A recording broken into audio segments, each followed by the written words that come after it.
One question that I get asked surprisingly often is, will my cataract come back? Does my cataract grow back? Hi, I'm Mohammed Al-Mala. Welcome to our series on cataract surgery. In this video, we're going to be discussing posterior capsular opacification, or posterior capsular fibrosis, and laser capsulotomy.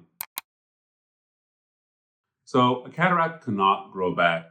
The cataract is your natural lens, the lens you've been born with. And that lens has gotten cloudy, and with cataract surgery, we're taking out that cloudy lens. There is no way to regrow a natural human lens. What can happen, though, and why some people talk about cataracts coming back, perhaps, is because after cataract surgery, in some people, the vision can get cloudy again. Why? The vision can get cloudy again because the capsule which holds your new lens can get hazy.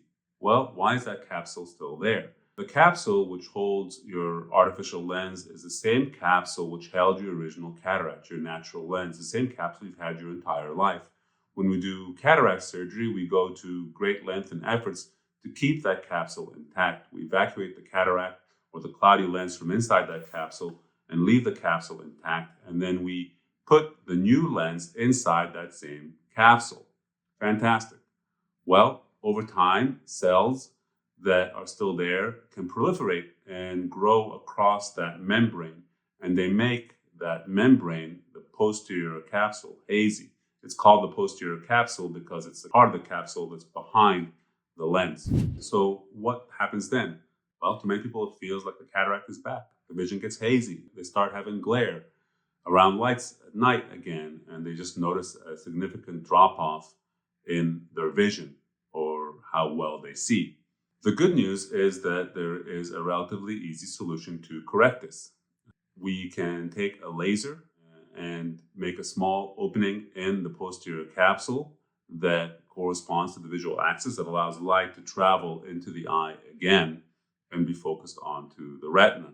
We need the capsule in there because we need the capsule to hold the new lens in place. We want that capsule to be there, but we can make a small opening in the center of the capsule without really damaging the integrity of the support system for the lens. And that's called a laser capsulotomy or a YAG capsulotomy, or some people just refer to it as a YAG procedure.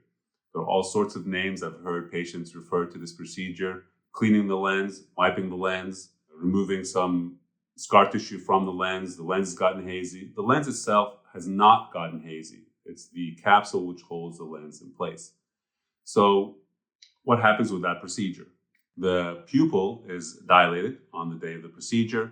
If it's scheduled on a separate day from your examination, the pupil will be dilated. You will sit at a machine that looks like the same machine you sit at when the doctor examines you at a slit lamp.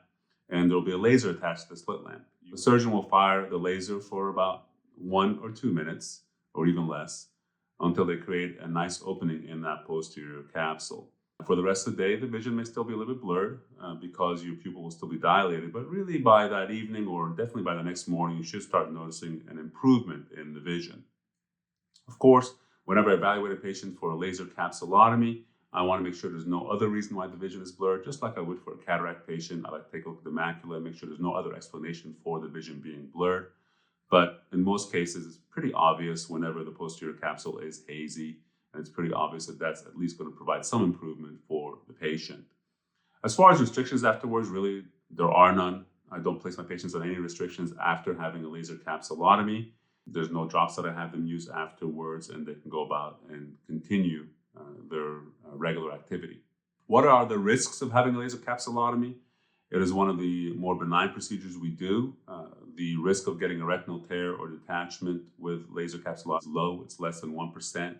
I tell all my patients, if you see flashing lights or anything out of the ordinary afterwards, you need to call. It's normal to see some floaters afterwards, and those typically resolve within a few days or so, but any flashing lights, I ask my patients to call. The risk of getting a retinal tear with a laser capsulotomy is higher when you're younger. So if someone has had cataract surgery and they're under the age of 50 or under the age of 60, having a laser capsulotomy, the risk of getting a retinal tear is higher, especially in people who are myopic or nearsighted before having the laser. But for people who are over the age of 60, who have already had floaters in the eye, for example, already had a posterior vitreous attachment, the risk of getting a retinal tear is pretty low. So that's laser capsulotomy. The cataracts do not grow back.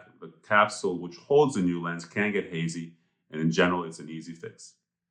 We'll see you soon on the next video. Did I mention that I wrote a book about cataract surgery and what to expect before and after cataract surgery? You'll find it in the link below.